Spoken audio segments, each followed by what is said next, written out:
Well, it's such a great day here to be in Minnesota and finally see that all people can enjoy the freedom to marry, that all families are respected and valued and are protected under the laws. For me personally, it's a joyous day because I can't wait till the day I can marry the man that I love. But more so, what I think this does is it says to kids across the state, LGBTQ youth, that you are loved, you are valued. Representative Faust, Representative Bradinovich, all those men and women from rural Minnesota. There's a lot of kids in your district who can't tell their family, can't tell their friends that they're gay or lesbian. And you know what you did? You showed them that someone where they live cares about who they are and believes that they're people who are valued. And that, as someone who grew up as a gay kid, that means more than anything to me. So thank you so much for what you all have done. I came out when I was 18 years old. I came out in college, my freshman year of college. I went to St. John's University, an all-male, all-Catholic school, and that's the place where I was finally able to talk to my religious clergy and come to terms with who I am and know that's okay and that God still loves me. Do you think we would be here today a year or two early without the GOP referendum? Oh, no way. We would have never been here had it not been the fact that we had this amendment in 2012.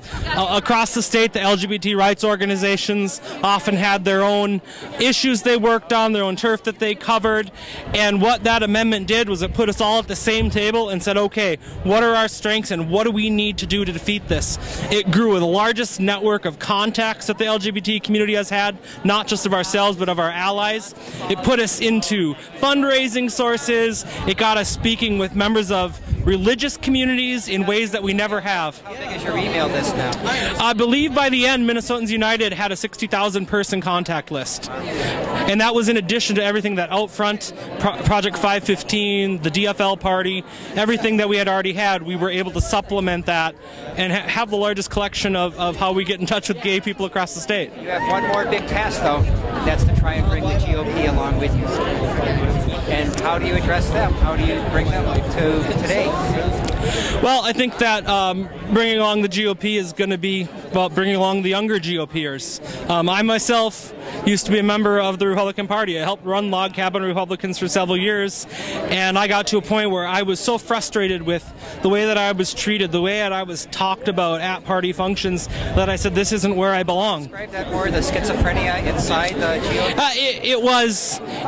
You know, you walk into a room and you're a pariah. If I'm advocating for LGBT rights amongst GOPers 10 years ago, they didn't even want to be seen in the same photograph with you. Things have changed. John Creasel, Tim Kelly, the 4 representatives, and Brandon Peterson, they all took a stand for the GOP. All my friends who are Republicans nowadays, they're on board with equal rights. They're on board with understanding that LGBT people are indeed that people who deserve the rights and protections and are able to participate fully in society. When do you think you're going to get married then? You know what? Discussed about that? Up until today, getting married was never an option.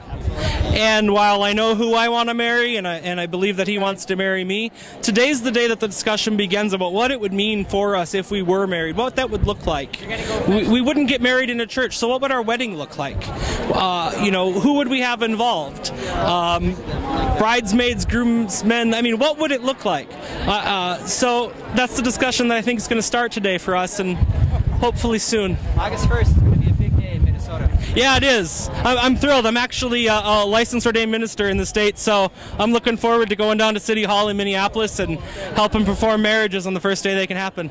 Thanks so much. Yeah, thank you.